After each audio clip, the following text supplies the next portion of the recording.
Books for ever में खुशामदीद। Novel सितारा शाम जिसकी राइटर है आमना रियाज। उसकी ये 47वीं एपिसोड है। तो आइए जल्दी से स्टार्ट करते हैं इस एपिसोड को बगैर किसी देर के।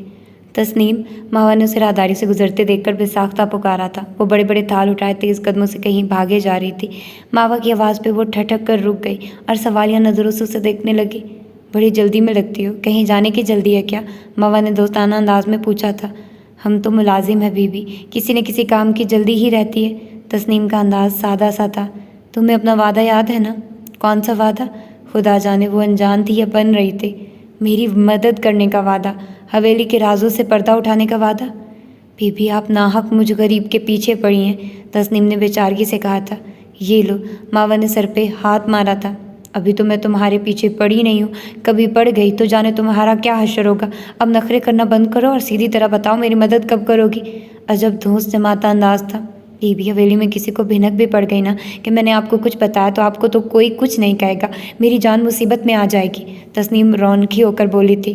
मैं तुम्हें एक बात साफ बता दूँ तस्नीम, मेरे बारे में किसी गलत फहमी का शिकार ना होना, क्योंकि अगर तुमने मुझे कुछ न बताया तो मुझसे ज़्यादा तुम्हारी जान कोई मुसीबत में नहीं डाल सकता। बड़ी दोस्ताना अंदाज में धमकाया गया था। तस्नीम जो इन हमाक से उसकी बात सुन रही थी, हौन सी बनकर उसकी शक्ल देखने लगी। मावा हंसती। देखो मैं तुम्हारी दुश्मन नहीं हूँ और मैं ये भी जानती हूँ इस हवेली में तुम वो वाहिद इंसान हो जो मेरी मदद कर सकता है।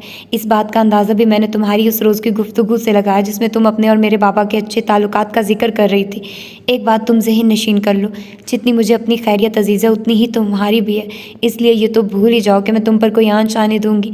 मैं इस हवेली में अपने बाबा के कातिल के खिलाफ सबूत लेने आई हूँ और अगर मुझे खाली हाथ वापस जाना पड़ा तो याद रखना क़यामत के रोज़ कातिल के साथ साथ तुम्हें भी अल्लाह के सामने जवाबदेह होना पड़ेगा, क्योंकि खामोश रहकर तुम उस कातिल का साथ ही दे रही हो। बीबी आप गलत समझ रही हैं, मैं इतना कुछ तो नहीं जानती कि आपकी मुकम्मल तौर पर मदद कर सकूं। तस्नीम ने साबका बेचारगी से कहा था। थोड़ा जानती हो या ज़्यादा, लेकिन तुम पर जिम्मेदारी तो है कि मुझे इन हक़ाइक़ से आगाह करो। मावा ने कहा। अब फैसला करना तुम्हारा काम है कि तुम खामोश रहकर कातिल का साथ देना चाहती हो या। मावा ने जताती नज़रों से उसे देखा और जुमला अधूरा छोड़कर वापस मुड़ गई। मावा बीबी, माँ, तस्नीम ने उसे पुकार लिया। मावा चंद कदम ही आगे गई थी कि उसकी आवाज़ सुनकर पलटी। तस्नीम तजब्जुब से उंगलियां मरोड़ रही थी। चंद कदमों का फासला दूर करके मावा के करीब आ गई और राजदारी से बोली। कल हरम बीबी की रस्म मेहंदी है। रस्म के वक्त सब लोग मसरूफ़ होंगे, आप मौका देखकर हवेली के पिछले हिस्से में आ जाइएगा। मुझे जो कुछ पता है वो आपको बता दूंगी, लेकिन एक बात है बीबी, मुझसे ज़्यादा मदद की उम्मीद ना रखिएगा। हो सकता है मुझसे मालूमात लेकर भी आपको कोई फ़ायदा ना हो। मैं आपका इंतज़ार करूँगी, उसने झिझकते हुए लेकिन बाजुलत कहा और इधर उधर देखती जल्दी से आगे बढ़ गई। मावा चंद लम्हे बेयकीनी से खड़ी रही, फिर हंसती। तस्नीम उसकी तवक्को से जल्दी मान गई थी, लेकिन अब अगला मरहला तय करना भी एक वक्त का मरहला था, दिक्कत का मरहला था। फयाज़ भाई, आप समीना आपस से साफ साफ बात करें। मैं ये बात मान ही नहीं सकता कि उन्हें मावा के बारे में कोई खबर ही ना हो। फिजान ने फ़ोन पर फयाज़ भाई से कहा था। तुम किस तरह की बातें कर रहे हो फिजान? फयाज़ हत्तुल मकदूर हैरान हुए थे। समीना भला हमसे क्यों छुपाएगी कि मावा कहाँ है? वो तो खुद उसके लिए इतनी परेशान है। आपकी बात अपनी जगह दुरुस्त सही, लेकिन मामला कुछ गड़बड़ ज़रूर है भाई। फिजान ने उन्हें वो सारी तफसीलात कह सुनाई जो इनिया ने उन्हें बताई थी। तुम अजीब बात बता रहे हो फिजान, फयाज़ भाई ने मुताज्जुब होकर कहा था। मुझे तो समीना के किसी अंदाज से ऐसा नहीं लगा कि वो गलत बयानी कर रही है, और सोचने की बात तो ये भी है कि वो ऐसा करेगी भी क्यों। तुम्हें ज़रूर गलत फहमी हुई है फिजान, यही तो ज़्यादा परेशानी की बात है भाई कि आप ऐसा कर क्यों रही हैं। और आप इस बात को भी दिमाग से निकाल दें कि मुझे गलत फहमी हुई है। इस सारे मामले में ऐसा कुछ ज़रूर है जो आप हमसे छुपा रही हैं। फिजान की आवाज़ परेशानी में डूबी हुई थी। मेरी मानिए, आप समीना आपा को एतमाद में लेकर सच्चाई जानने की कोशिश करें। ओ मेरे भाई, सच्चाई जानने के लिए भी किसी बुनियाद की ज़रूरत होती है, जबकि तुम्हें महज शक है, फयाज़ ने कहा था। और ज़रा ये भी तो सोचो कि अगर समीना वाकई लाइल्म हुई तो उसके दिल पर क्या गुजरेगी कि उसके भाई किस बुनियाद पे उस पर शक कर रहे हैं। बात माकूल थी। फैज़ान सोच में पड़ गए, फिर थक हार कर बोले। ठीक है फयाज़ भाई, आप ना पूछिए समीना आपा से, मैं खुद ही किसी तरह मावा का पता चलाने की कोशिश करता हूँ। उनका लहजा किसी कदर मायूसी लिए हुए था। दादी जान क्या सोच रही हैं? मावा ने बड़ी बेतकल्फ़ी और चाह से पूछा था। वो दोनों बड़ी सी डाइनिंग टेबल के आमने सामने वाली कुर्सियों पर बैठी थी। बाकी कुर्सियां खाली थीं, इसीलिए दोनों को एक दूसरे के बखिया धरने का खूब मौका मिलने वाला था। मैं सोच रही हूँ जब मैं हवेली से धक्के देकर तुम्हें निकालूंगी तो तुम्हारे चेहरे पर तासुरात कैसे होंगे। जन्नत बेगम ने उसके सवाल पर कोई भी रद्द अमल जाहिर किए बगैर जवाब दिया था। माँ इस बात पर हंसी हूँ जैसे किसी बच्चे की बात पर हंसा जाता है। माय गॉड, कितना गुरूर है आप में। लेकिन जब ये गुरूर टूटेगा तो आपके तासुरात क्या होंगे। कुछ लोगों पे गुरूर जचता है और मैं उन्हीं लोगों में से एक हूँ। जन्नत बेगम ने तीखी नज़रों से उसे देखते हुए कहा था। हाँ हाँ हाँ, माँ बाप बदतमीज़ी से हंसी थी। जन्नत बेगम ने नागवारी से उसे देखा। तुम्हें थोड़ी तमीज़ सीखनी चाहिए। आपके पास आ गई हूँ ना, सिखा दीजिए। मैंने ठेका नहीं ले रखा कि लोगों की बिगड़ी हुई औलादें सुधारती फिरूं। जन्नत बेगम ने नखवत से नाक चढ़ाकर कहा था। दादी जान, मावा ने जितने लाड से पुकारा जन्नत बेगम ने उतनी ही बुरी तरह उसे टोक दिया था। मैं तुम्हें कितनी बार कह चुकी हूँ मुझे दादी मत कहा करो।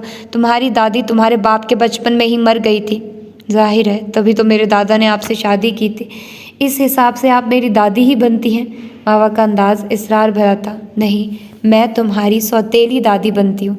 जन्नत बेगम ने जोर देकर कहा था। तो ठीक है, मैं आपको सौतेली दादी जान कहकर बुला लिया करूँगी। क्या ख्याल है आपका।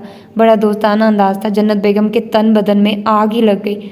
तुम इंतहाई ढीठ लड़की हो, उसने दांत कचकचा कर कहा था। थैंक्स फॉर द कॉम्प्लीमेंट सौतीली दादी जान। वो अभी भी बाज नहीं आ रही थी। आपको इसी बात से अंदाज़ा लगा लेना चाहिए कि आपका बुरा वक्त शुरू होने वाला है। सबूत लिए बगैर मैं इस हवेली से नहीं जाऊंगी और आपको सज़ा दिलवाए बगैर इस मुल्क से। अंदाज में कोई लचक ना थी, सीधा सपाट सा अंदाज था। लहजा भर के लिए जन्नत बेगम का दिल लर्ज़ा।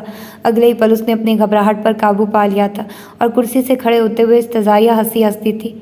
अपनी सी कोशिशें कर देखो, जब अपने मकसद में कामयाब हो जाओ तब बात करना। उसने एक जताती नज़र मावा पर डाली और डाइनिंग हॉल से निकल गई। मावा ने उसे जाते देखा, फिर सर झटक के प्लेट में बाकी बचा सैंडविच ख़त्म करने लगी। वलीद, मुझे तुमसे बात करनी है, इनिया ने वलीद के कमरे में दाखिल होते हुए कहा था। वलीद अपने लैपटॉप पर मसरूफ़ था। उसने सर उठाकर उसे देखा, फिर उसी मसरूफ़ियत भरे अंदाज में बोला, मैं मसरूफ़ हूँ अनु।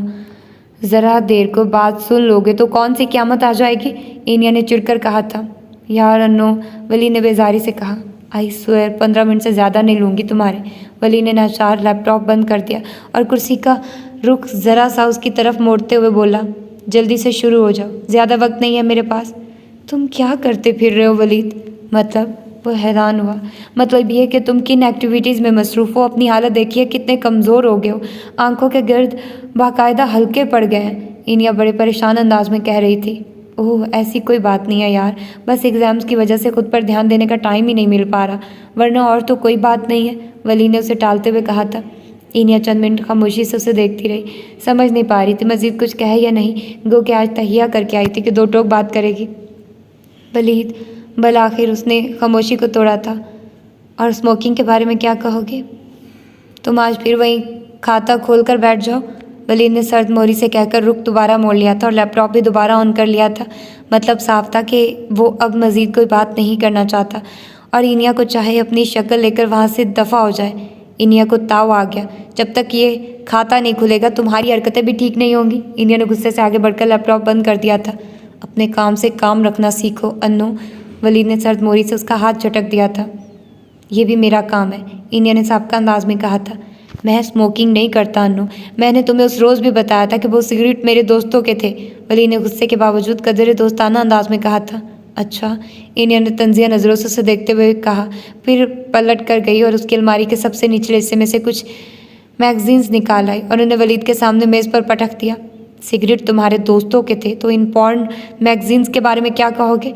वलीद के चेहरे का रंग बदल गया था। उसे इस तरह घेरे जाने की तवक्को हरगिज़ नहीं थी।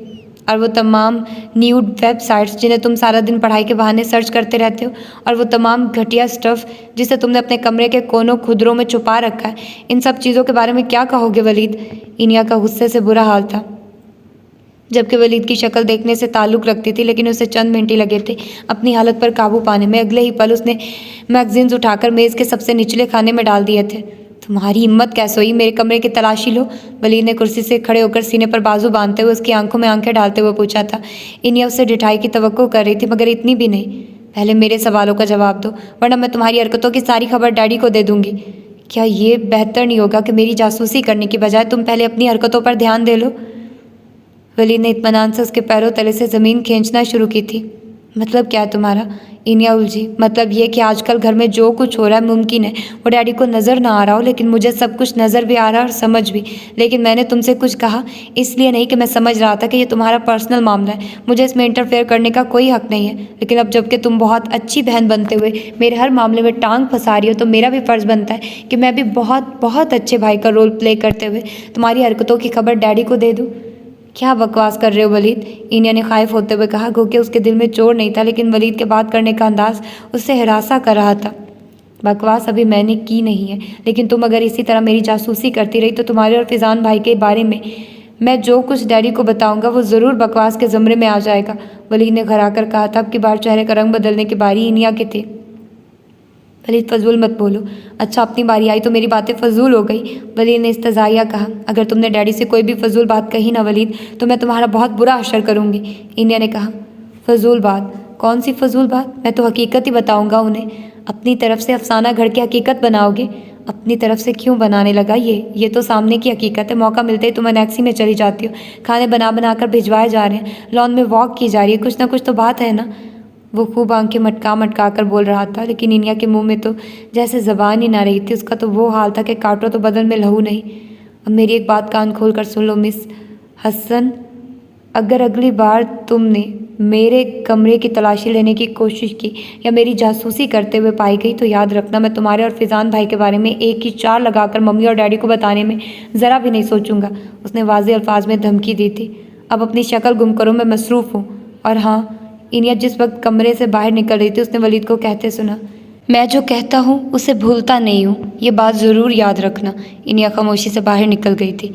फिजान बेड पर सीधे लेटे हुए थे, सर के नीचे दोनों हाथों का तकिया था और आंखें छत से लगी हुई थी, जबकि कानों में इनिया की आवाज़ गूंज रही थी। आपके कहने का जो भी मतलब था, मैं सिर्फ इतना जानती हूँ कि सचमुच मैं आपको कभी नहीं भूलूंगी, और मैं ये भी जानती हूँ कि आप भी मुझे याद रखें। क्या आप मुझे याद रखेंगे? कितनी अजीब बात है ना। मैंने अपनी और आपकी उम्रों का हिसाब इसलिए रखा क्योंकि मैं आपसे मोहब्बत करती हूँ, लेकिन जब आपको मुझसे कोई दिलचस्पी ही नहीं है तो आप इतना हिसाब किताब किस लिए रखे हुए हैं? क्योंकि आपके दिल में भी कहीं ना कहीं मेरा ख्याल मौजूद है, जिसे आप झटकते रहते हैं और ख़ुद से भी एतराफ़ करना नहीं चाहते। क्या आप जरी को भूल चुके हैं इतने साल गुजरने के बाद? क्या आप उन्हें याद नहीं करते? क्या आपकी उनसे मोहब्बत वक्ती कशिश थी? फिजान उठे और खिड़की में जाकर खड़े हो गए। रात का आसमान सितारों से झलमला रहा था और हवाएं शाएं शाएं करके लॉन में दरख्तों को छूती थी।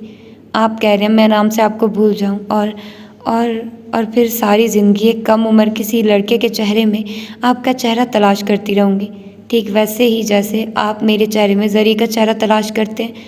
उसने जैसे फिजान के सामने आईना ला कर रख दिया था। आपको कोई हक नहीं है कि मेरी फीलिंग्स को वक्ती कशिश करार दें। आपको सिर्फ अपने बारे में फ़ैसला करने का इख्तियार है, मेरे बारे में नहीं। मावा ठीक कहती थी, आपसे मोहब्बत करना पत्थर से सर फोड़ने के बराबर है। कितनी बेचारगी थी उसके लहजे में। फिजान को इस सरेनो शर्मिंदगी ने आन घेरा। उन्होंने बेजारी से खिड़की बंद कर दी। एक झटके से हवा की तेज़ आवाज़ का राब्ता टूट गया था। फिजान ने महज वक्त गुजारी के लिए लैपटॉप ऑन कर लिया। उनके इनबॉक्स में इनिया की कुछ ईमेल्स पड़ी थी, सादा और मासूम बेज़रर सी बातों से भरी हुई। वो एक एक करके तमाम ईमेल्स देखते चले गए। महाज़ेन में एक कोंधा सा लपका था। उन्होंने फिलफौर अपनी आईडी को साइन आउट करके समीना आपा का मेलिंग एड्रेस लगाना शुरू किया। किसी वक्त में समीना आपा का दिया हुआ पासवर्ड काम आने लगा था और गो के वो जानते थे कि वो बहुत ही गैर इखलाकी हरकत के मुर्तकिब होने जा रहे हैं, लेकिन ये वो वाहिद रास्ता था जिसके ज़रिए मावा का पता लगाया जा सकता था। थोड़ी सी मेहनत के बाद भला आखिर वो असल पासवर्ड लगाने में कामयाब हो गए थे। तवक्को के मुताबिक इनबॉक्स मावा की ईमेल से भरा हुआ था और एक एक करके तमाम मेल्स चेक करने लगे। पहली 4-5 मेल्स में कोई काबिल ज़िक्र बात ना थी, लेकिन छठी मेल में उन्हें सुराग मिल ही गया था। आपकी डिमांड के मुताबिक मैं हवेली पहुंच चुकी हूँ, लेकिन समझ ही नहीं पा रही कि मैं यहाँ आई किस लिए हूँ। अगर बाबा जान के कातिल के खिलाफ सबूत ही तलाश करना था तो हम पुलिस की मदद भी ले सकते थे। इसके लिए मुझे हवेली भेजने की क्या ज़रूरत थी? फिजान के दिमाग पर जैसे पत्थर से गिरने लगे थे। अगली ईमेल में लिखा था, भला आखिर आज मेरी मुलाकात जन्नत बेगम से हो ही गई। आपने ठीक कहा था मम्मी, वो बहुत खूबसूरत खातून है, और अगर जरी आंटी अपनी माँ जैसी थी तो फिजान मामा ने बिला वजह दिल नहीं हारा होगा। बिलाशुबा उनमें ज़रूर ऐसा कुछ होगा कि दिल हार दिया जाए। अब तो किसी शक व शुबे की गुंजाइश ही ना थी। सारी सूरत हाल समझ आते ही फिजान सर पकड़ कर बैठ गए थे। आपसे और आपकी बेटी से मुझे अक्लमंदी की तवक्को तो कभी भी नहीं रही, लेकिन इस बार तो आप दोनों ने हद ही कर दी। फिजान ने मोबाइल फ़ोन कान से लगा रखा था और बेहद गुस्से में थे। कैसी बातें कर रहे हो फिजान? समीना आपा ने कदरे ताज्जुब से पूछा था। पहले आप मुझे बताइए मावा कहाँ है? फिजान ने उनके गिर्द घेरा तंग करना शुरू किया। मुझे पता होता तो क्या पहले ही ना बता देती, समीना आजिज़ आकर बोली। तो फिर आपके लिए खबर है, मावा हवेली जा चुकी है ताकि वहाँ से रजब भाई के कातिल का सुराग ला सके, फिज़ान ने तंजिया लहजे में कहा था। क्या कह रहे हो फिज़ान? समीना खुद पर काबू रखने के बावजूद हकला गई थी। वही कह रहा हूँ जो आप सुन रही हैं, फिज़ान ने तेज़ लहजे में कहा था। और बेहतर होगा कि आप मेरे सामने मज़ीद अनजान बनने का ड्रामा ना करें, क्योंकि मैं अच्छी तरह जानता हूँ मावा ने आपके कहने पर हवेली जाने की हमाकत की है। फिज़ान, मैं, समीना ने कहना चाहा, लेकिन फिज़ान कुछ भी सुनने के मूड में नहीं थे। और समीना ने आज से पहले भाई को कभी इतने गुस्से में नहीं देखा था। वो अपनी कैफियत उस शख्स की सी महसूस कर रही थी जिसकी चोरी पकड़ी गई हो। नाचार उन्हें एतराफ़ करना पड़ा कि मावा उन्हीं के इसरार पर हवेली गई है। समीना आपा, मुझे समझ नहीं आ रहा आपकी अक्लमंदी का एतराफ़ किन अल्फाज में करूं। फिज़ान का गुस्से से बुरा हाल था। आपको ज़रा सा भी एहसास है आपने कितनी बड़ी हमाकत का सबूत दिया है? मावा को अपने हाथों से मुसीबत के मुंह में धकेल दिया। एक बार भी आपने सोचा वहाँ उसे कोई नुकसान पहुँचा तो आप क्या करेंगी? तुम इस तरह की बातें मत सोचो फिज़ान, मावा को कुछ नहीं होगा, समीना ने कहा। आप अपने ख्यालों में खुश रहिए, मुझे ऐसी कोई खुश उम्मीदी की आस न दिलाइए, फिज़ान ने दो टोक कहा था। मावा का कॉन्टैक्ट नंबर दे मुझे, मैं उसे मज़ीद उस हवेली में छोड़ने का रिस्क नहीं ले सकता। मेरे पास उसका नंबर नहीं है, समीना ने कहा। अब आप फिर झूठ बोल रही हैं, फिज़ान को ताव आ गया। फिज़ान, समीना आपा ने बेजारी से कहा था, तुम बना बनाया खेल बिगाड़ दोगे। मैंने किन दिक्कतों से मावा को हवेली जाने पर राज़ी किया था, अपने मकसद के लिए इतना करीब पहुंचकर अगर वो वापस आ गई तो सब किए किराए पर पानी फिर जाएगा। आपको अपनी प्लानिंग ख़राब होने का खदशा, इस बात की कोई फिक्र नहीं कि मावा को वो लोग कोई नुकसान पहुंचा सकते हैं। मावा उन लोगों का अपना खून है, वो उसे कोई नुकसान नहीं पहुंचा सकते। जी हाँ, मावा उनका अपना खून है, खून भी वो जो कब का सफ़ेद हो चुका। फिज़ा ने समीना का जुमला चकते हुए उन्हें आड़े हाथों लिया था। एक बात, आपने मावा को वहाँ रजब भाई के कातिल के खिलाफ सबूत लेने भेज दिया। दूसरी तरफ आप कह रही हैं कि मावा उनका अपना खून है इसलिए महफूज है। अगर वो हवेली रजब भाई के लिए महफूज नहीं थी तो मावा के लिए किस तरह महफूज हो सकती है? इस बात पर यकीनन आपने गौर करने की जहमत गवारा नहीं की होगी। अब मुझे एक भी मिनट ज़ाया के बगैर मावा का नंबर दे दें, वरना गुस्से में क्या कर बैठूंगा। ये धमकी कारीगर रही। यूँ भी समीना को फिज़ान की टोन से समझ आ गया था कि अब कोई भी बहाना बनाना फजूल होगा। बददिली के साथ उन्होंने नंबर दे दिया था। तो ये थी इसकी आज की एपिसोड। मिलते हैं इसकी अगली एपिसोड में। अपना ढेर सारा ख्याल रखिएगा। अल्लाह हाफिज़।